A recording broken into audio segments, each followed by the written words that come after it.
HR Success Talk has started its journey in 2012 with a vision to bring HR and business leaders together in a form of a community to share knowledge and learn from each other. Starting from a single blog, we reached our first initiative called Forum to give a bigger platform to HR professionals to collaborate with each other. Later, we realized that we need to connect our members in person along with online. Hence, we launched our vertical called HR String Meets, under which we organize HR conferences and meetups where we invite HR and business leaders to talk about best practices in HR and business in different industries. HR String Meets also became a platform for our members to network with each other. We continued and also launched our online assessment vertical, which helps professionals at different levels in their career to learn and get a certificate in a specified field in HR. These assessments and certifications help HR professionals to find jobs or advancement in their career. HR Success Talk has leveraged technology while building the community. Our YouTube channel is focused on providing online videos or diverse different topics for benefits of our member. We can find video study material on topics like talent acquisition, HR generalist, HR analytics, learning and development, labor laws, and many more. During pandemic, we launched our webinar vertical. Again, with the use of the technology, we continued our mission of sharing and learning from each other. We touched thousands of lives across the globe and shared knowledge which was meaningful for our members. In HR Success Talk, we believe in recognizing and appreciating the contribution of HR and business leaders in their field, which is equally important. Hence, we launched our award vertical to provide a platform to professionals to give an opportunity to showcase their contribution and get recognized for it. We believe in fairness and capability. Hence, our jury and selection process is built in such a way that it provides opportunity to those who really deserve it. HR Success Talk has a very good presence on multiple social media platforms and other communication channels like Facebook, LinkedIn, Instagram, WhatsApp, and Twitter. You can also visit our website www.hrsuccesstalk.com to read some interesting blog by our HR bloggers on trending topics and issues. We are a huge community with global presence in multiple countries and thousands members and growing every month. We provide a platform to our members where they can learn from each other, can share their knowledge, and knowledge for others' benefit, build relationships and networking, and leverage this networking in any way they feel like. We have so many stories where our volunteers have leveraged this platform to find jobs, get new business opportunities, find a mentor to guide. It is up to them how they wish to leverage and use our platform. And guess what? You don't have to pay a fees to be a member or fill any form. You can be a member by click of a button by liking our Facebook, LinkedIn page or any other social media channel. Simple, isn't it? You must be wondering how we manage all this. Yes, you guessed it right. We have a force of highly talented volunteers who spend 3 to 5 hours every week of their time for this community. We also invest highly on the development of our volunteers and our HR team organize exclusive training sessions for them. Some of them have started as volunteers and today they are playing the leadership role in this community. If you also have the zeal and passion to serve the HR community and time to contribute, you can send your resume at info@hrsuccesstalk.com to be our volunteer. Our talent team will be in touch with you. For us, this is just a beginning. You can either choose to be part of the journey or watch it from a distance. Let's learn and share together.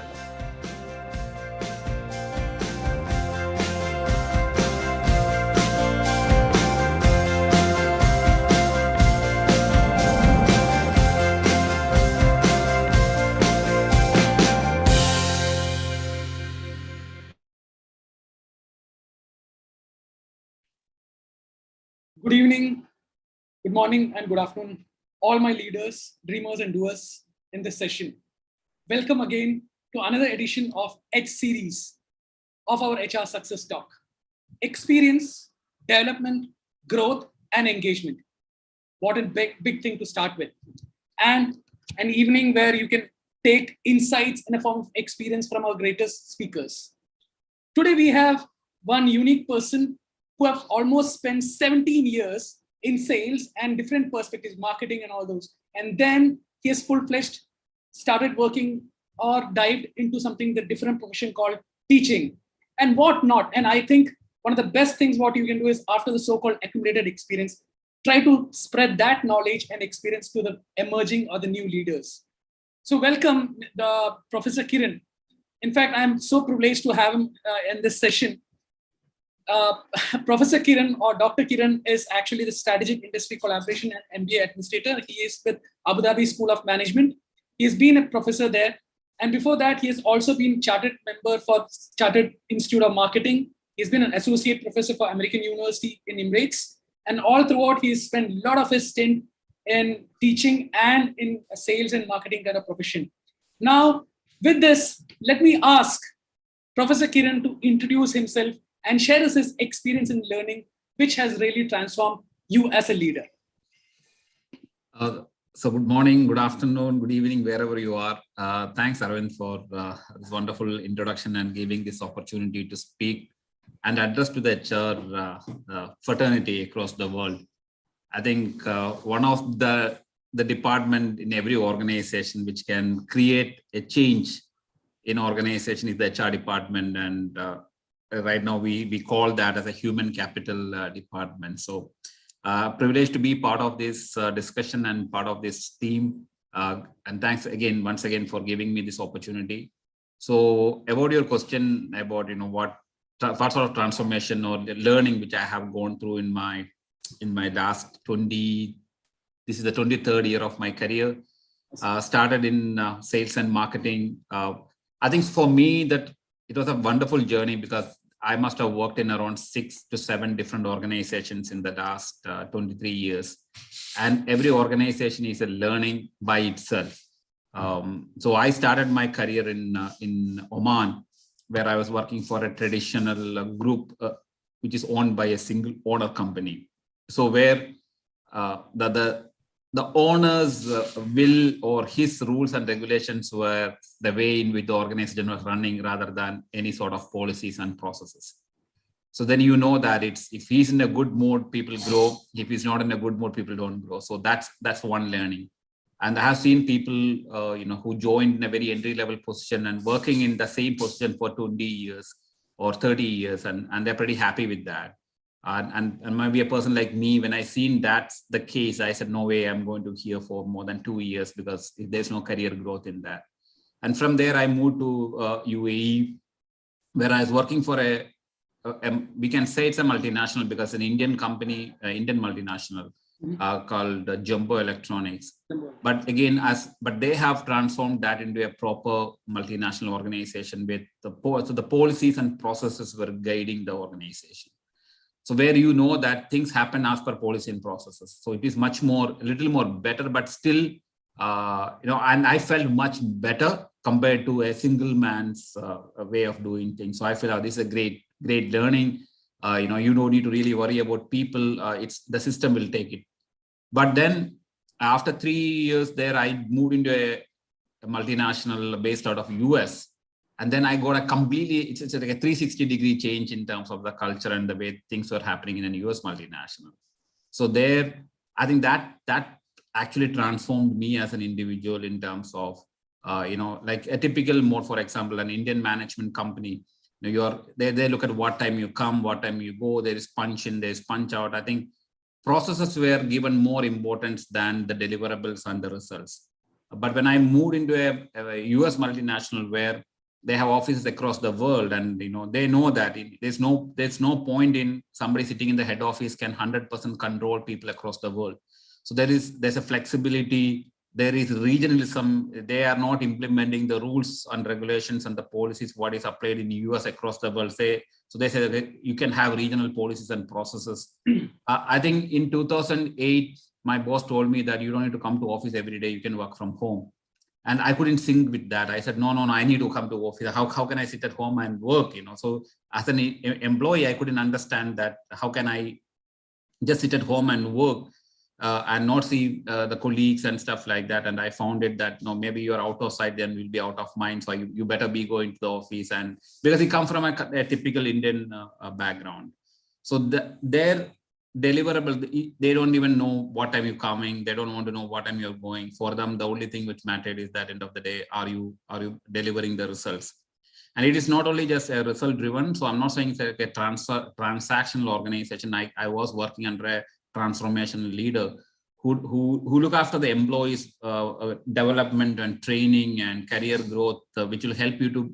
Only one thing they look at is that, okay, fine, you want to study something, we'll invest in you, but show us that this is going to help you to bring the results. But I'm telling you, the sort of commitment as an employee what we are putting back to the organization was quite unbelievable.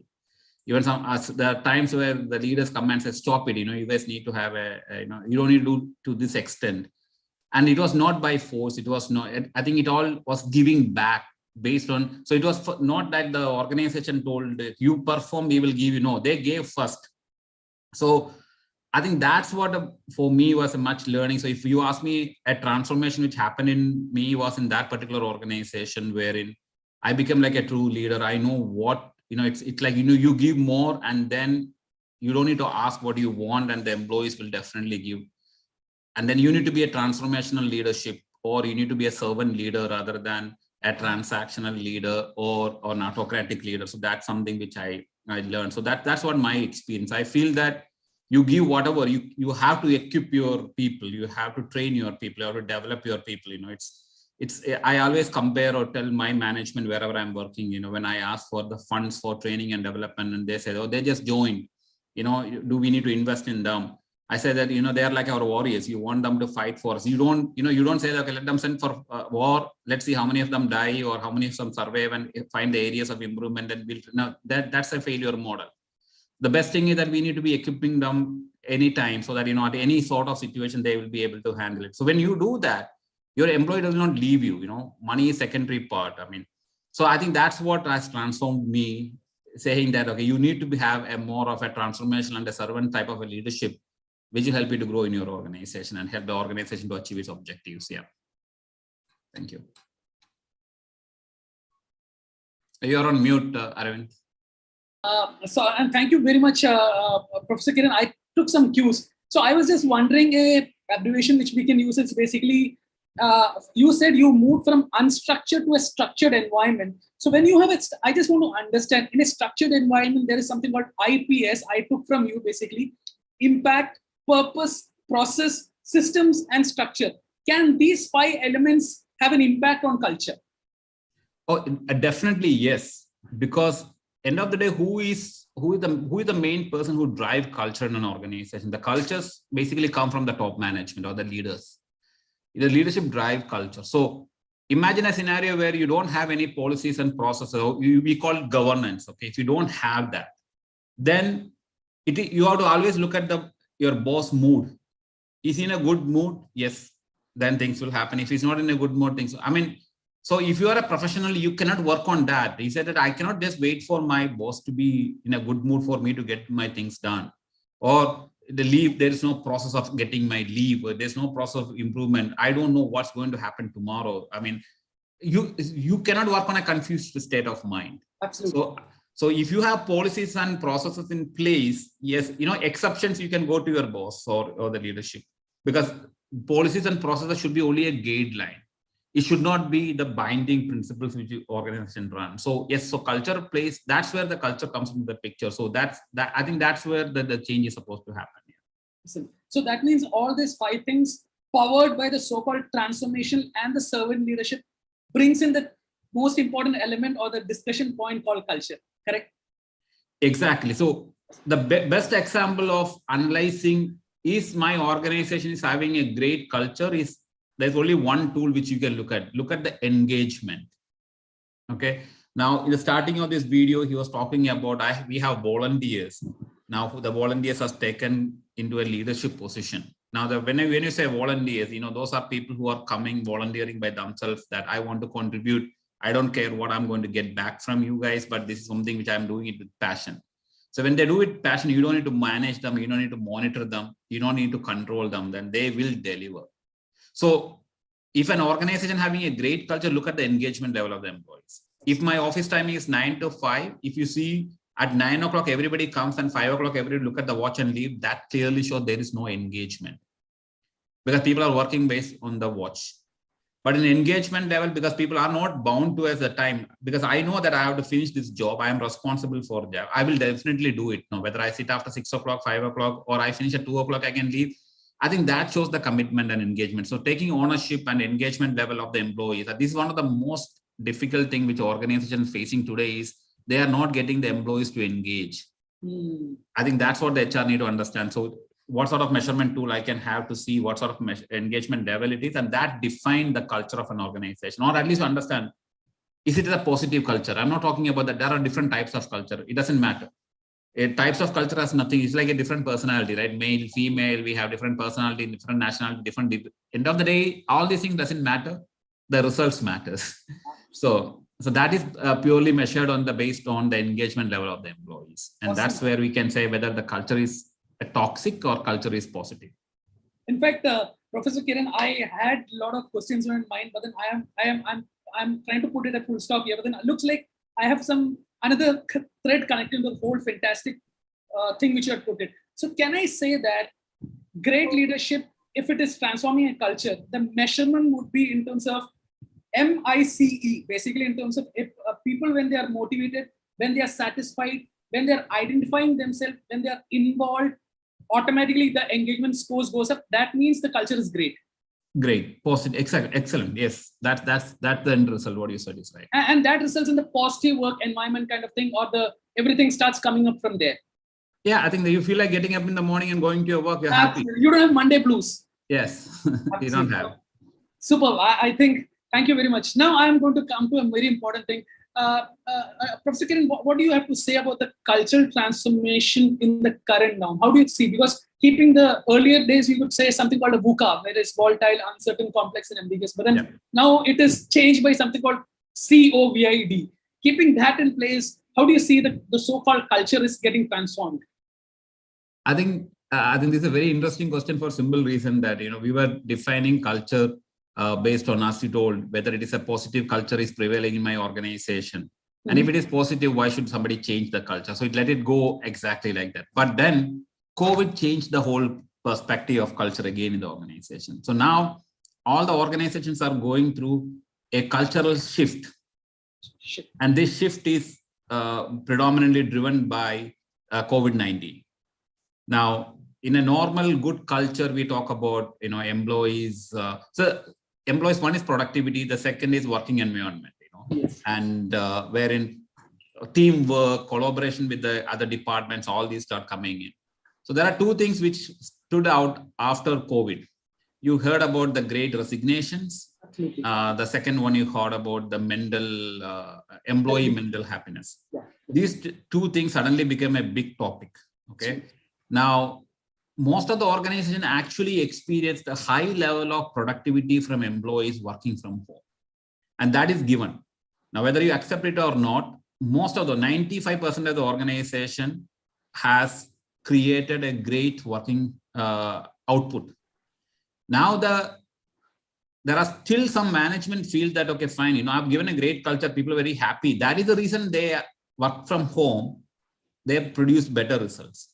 Now, there are another aspect in work from home was because of COVID, a lot of people lost job.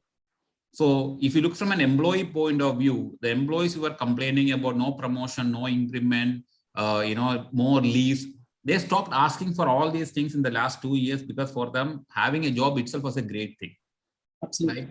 So some employers started misunderstanding that, I can, because of this fear and a lot of people lost. So that's where one factor that you need to give confidence back to your employee, saying that, see, you are my valuable asset. I took care of you. Now you are giving me good results. Fine. I'm happy with that. Continue doing that. Now, some employees are saying that, why should I come back? Right? Like Twitter declared 100% work from home if you want. Google has said 60% of the staff can work from home. So they're saying that, so what sort of companies are allowed to work? What sort of jobs are allowed to work from home and not allowed to work from home? And employees are also feeling that, do I really need to go to work? I mean, I can do my work from home. So this is where this shift is now very much important, that the organization need to find immediately a solution to avoid this confusion and employee anxiety in the market. So that is one thing which we need to understand. Then we call them, there's something which we call the dark clouds. So dark clouds are basically a new terminology which evolved, which talks about, now how can, if I allow people to work from home, how will I create a group cohesion? How will I create group work? Because you are working individually and you are only having meetings when you need a meeting. So if you are not able to see each other, it creates a dark cloud. There's no relationship and teamwork and stuff like that. So now how you create these things is the most difficult thing. And now that's the cultural transfer. Like, for example, I can take as an example. I teach from, my classes happen smoothly from online to offline to online. Now, of course, there are classes happening physical. So I know the importance of me going to my office. But otherwise, my rest of the job is more of an independent job. I need to prepare this. I need to make research work. I need to now I'm thinking that, why should I go to my campus? I can sit at home and I can do it. And that's the friction where I'm having, like, my boss saying, no, you have to come to work. And I'm saying that, what is the point in me coming to work? So the end of the day, if you ask me what the organization need to do, the transformation is to convince their employees that whatever is going to be the plan of action. And that's where we call about the hybrid model. You need to have that flexibility, and the hybrid model. Organization has invested in technology. So should we leave the technology, or should we continue that and give that flexibility to the employee, so that, when you are having I can give a simple example. If an employee has an office time at 9 o'clock, and if he is going to reach 10 minutes late, and they say that they're going to deduct a half day's leave from that pressure will impact the employee's performance the whole day, because the time he's leaving, the pressure, the road, the traffic and everything. But if I am working in an environment where I don't have that pressure, I said, okay, whenever you come, you spend 6-7 hours, I'm more relaxed. And a relaxed mind can bring better out of the box thinking from an employee point of view. I think this is where the HR and the management need to see that what sort of difference we are going to make to create that type of a culture where employees feel at risk, feel at ease, and importance should be given to the results. Okay. And that will drive the organization productivity much higher, so that I don't need to police people. I think that sort of non-policing attitude, and not thinking that, if employees at home, he's sleeping all the time. I think that is the shift which we would like to see in the management point of view. Awesome. So just on, in tune with what you said previously. So basically you mean to say that, because next question is around how leaders can embrace and drive effective culture. But then in tune with that, Professor Kiran, I just want to understand, can I add another 2 more leadership traits in what you said? Basically, you were emphasizing on transformational and servant leadership. Can I just add 2 more emphasis points, which is basically be more emphasize on 3 C's. Basically, you've got to be more compassionate, you've got to be more collaborative, and you've got to be more communicative, which is setting the new norm and building a great culture. Is that right? Communicative, collaborative, and yeah. So when you talk about the 3 C's, this is where the leaders need to transform their organization into. I'll give a very simple example. In UAE, we have, they understood the importance of mental happiness and work-life balance. Now, the government didn't leave it to the employers. If they give to the employers, they know that employers are not going to do anything. But they understood that employees are working very well, but employees need work-life balance. The COVID actually impacted work-life balance because of the fear of job loss and all. Employees are working more than 10, 15 hours in a day. It impacted the mental health also. So now the government said what they have done is that they reduced a 5-day working week to a 4-day working week and a 4.5-day working week. Awesome. So some areas only 4-day working week and some areas 4.5-day working week. And the half-day working week for some of the organizations, they made it flexible. Whether you want to work from home, it is okay.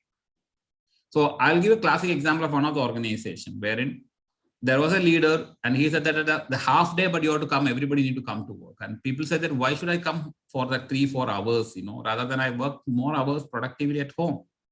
And that guy was not ready to listen and give that option to the employees. And then suddenly a small leadership change happened and then new leader came. And the first thing he did is that he made that 1 day work from home. And believe me, the employees were happy as if they got 25% increment in their salary. They felt so happy because they are only working 4 days. It gives them, oh, I'm working only 4 days, but I have a clear deliverables which I need to deliver. So he told only one thing: I don't want any complaints. If this is something which you need to finish, as long as if you are not finishing it on time, I will let you guys come to my work. Otherwise, it's okay. So employees are more on a result. I mean, that's what I'm saying. It's a huge feeling. It's not about, that I'm taking an off, but that's giving the flexibility whether you want to come or you don't want to come. So the leaders, that's one. And that is possible with a great communication. The first part of what you said about communication. There's a constant communication. So then it's a key. If the time where the leaders don't communicate with the employees, that's where the problem starts. And most of the leaders are say that I don't have time. But if it's like, if you are reporting to someone and if he does not have time for you, then we say that why is he there for? So you need to be accessible. You need to have, and nowadays communication is through multiple channels. You can mail, you can call, you can have WhatsApp, you have MS Teams, you have Zoom. So now you cannot say that, okay, I came to your office, you are in a meeting, so I couldn't talk to you. No, that initiative has to be created by the boss first. So the leaders need to open that channel, because employees can always feel that, can I contact him after office about what he will think?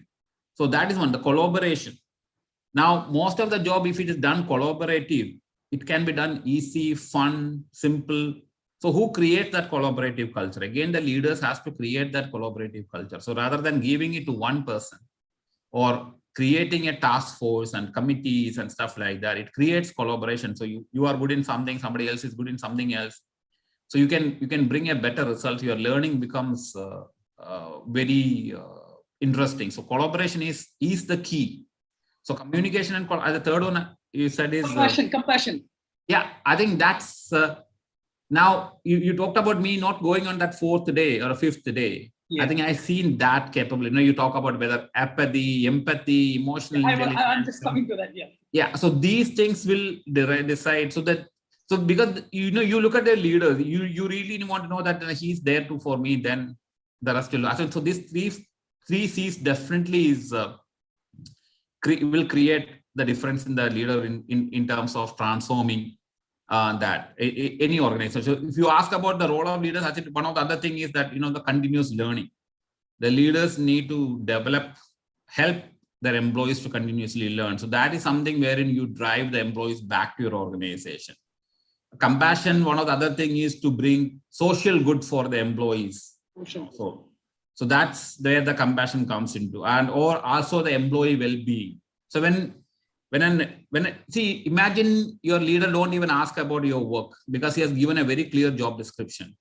And there we talk about the governance comes into the picture. So I am very clear about my job responsibility. I am very clear about my deliverables.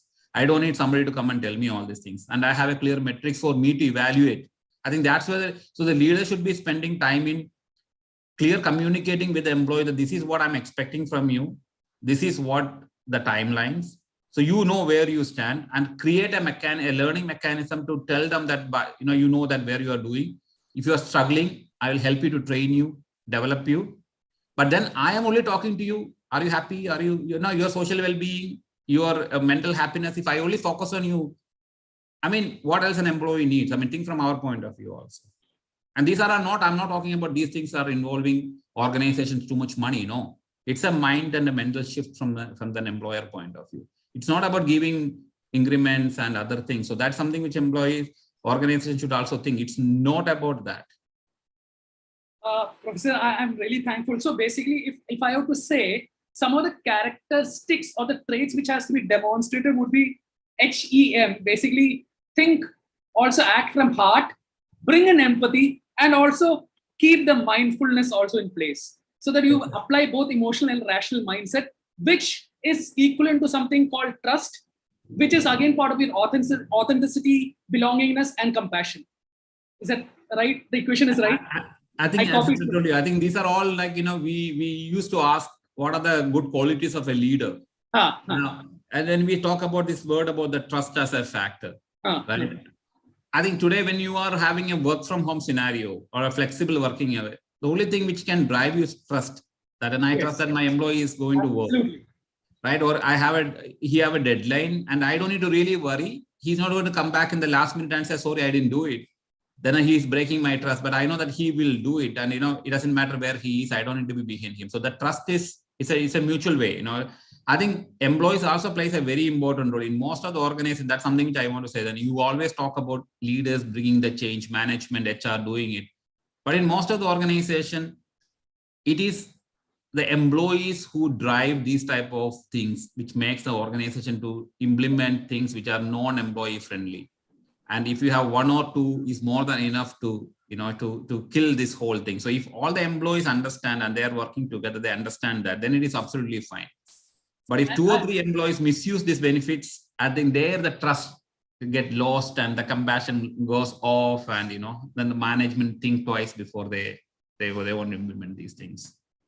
So Professor, that's a very important point. Actually, that brings to the definition, which indirectly or directly have said, it's a shared mindset where the values or the so-called ethics, and basically in terms of the commitments, the respect, everything is kept inside that kind of guideline kind of thing. Whereas people behave, it is a norm, directly or indirectly. I mean, consciously or unconsciously it comes. There is no guideline per se, but it comes as a shared mindset. I think that's why we call culture is always, when we talk about culture, like for example, we teach a course called leadership, culture and ethics. Because these 3 years together. Absolutely. So when we talk about ethics, it's a very important terminology. So when you talk about mindfulness from the leaders and the employees' point of view, so what exactly a simple definition of ethics is, which I give in my class as an example. People try to understand what is ethics. Okay, you have to be correct, you have to be straightforward. But the simple example which I used to give is that, imagine if you're having an exam, and the faculty is invigilating or proctoring in your class, so that you're not able to look at your colleague's answer sheet, or you're not looking into your phone and all these things.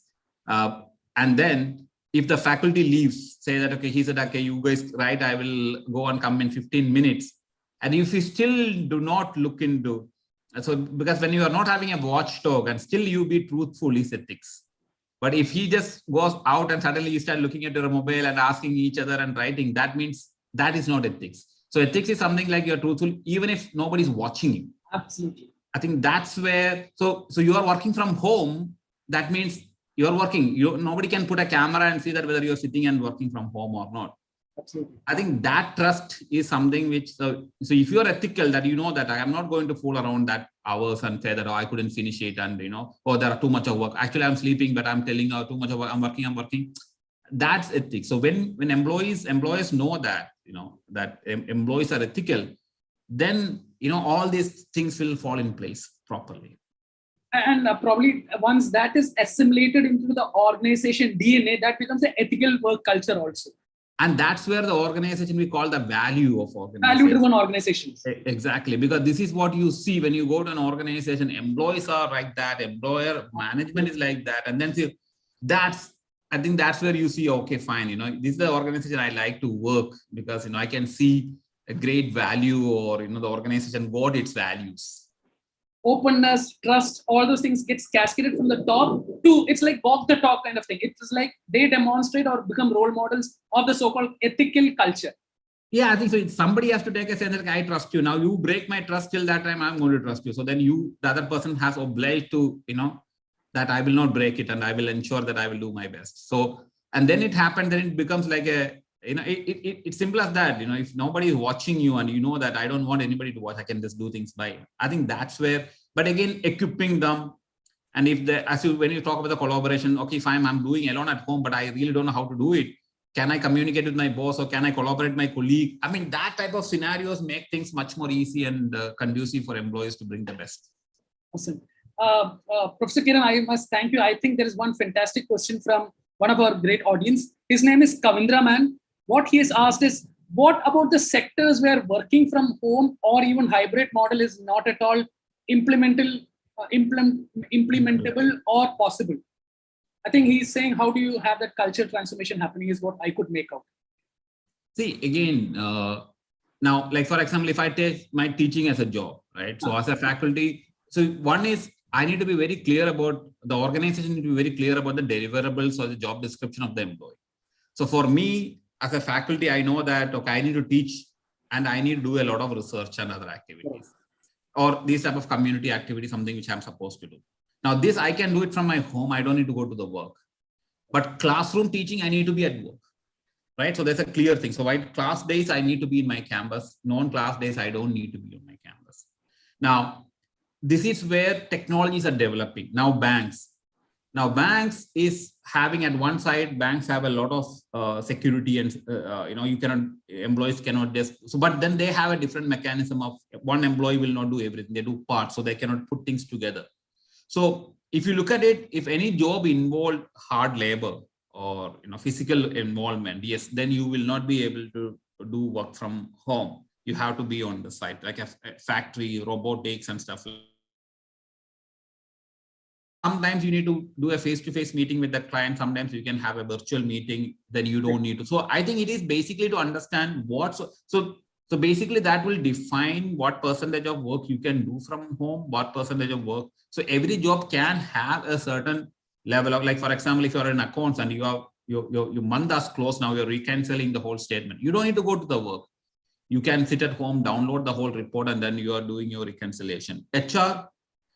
Now HR can completely work from home if you really want. But if the HR really want to create a culture of an event or an organization thing and stuff like that.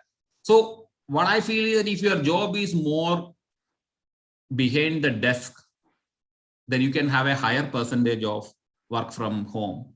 But if your job is more to do with people, then it is more. But again, if you look at most of the work, like a bank, the tellers were facing the customer, but most of the teller jobs are now taken digitally. People are doing online banking and stuff like that.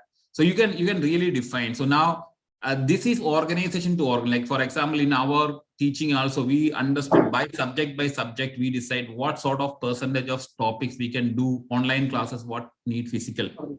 So whether it is a science subject, if it is a labs involved in that and stuff, then they need to come to the campus. But if it is like a theory, this type of a HR class, maybe I can do it online, So I think that is the flexibility based on the job. So clarity in terms of job description will really help to identify what percentage of work an employee can be allowed from work from home in that way.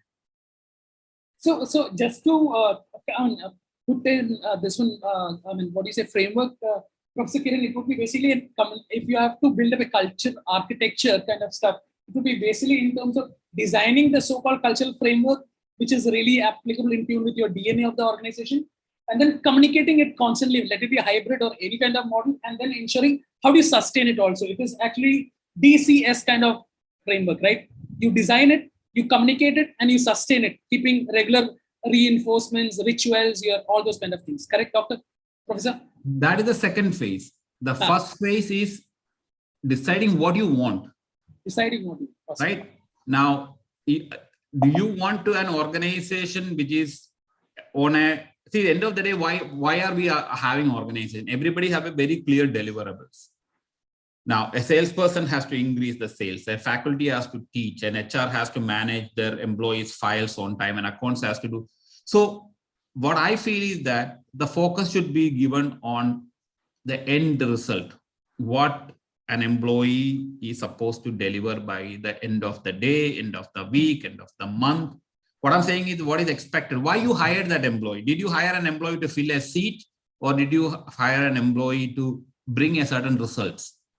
So when you hired a person to bring in result, let's focus on the result and tell him that. Then this what you told comes into the picture. I'm a result-oriented person. You tell me what you want. Now, don't misunderstand result that I don't care what you do, but I wonder. No, I'm not saying that way. I'm saying you tell me what you want to deliver this result. I will provide you everything. But then you know that if you are not producing the result, what will happen? So it's, I think, bringing a performance appraisal mechanism by HR wherein the employee can measure their output.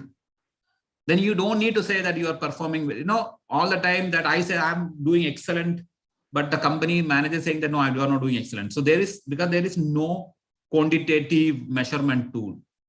For every job you can bring in that. So that I feel that HR and the leaders should focus on bringing a proper tool and the result oriented, and people can measure it.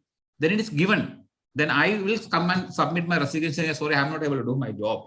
I think there's something lacking in me. So I think the result-oriented job will drive. So people will be result-oriented. I mean, it's a pretty simple thing. We all like cricket.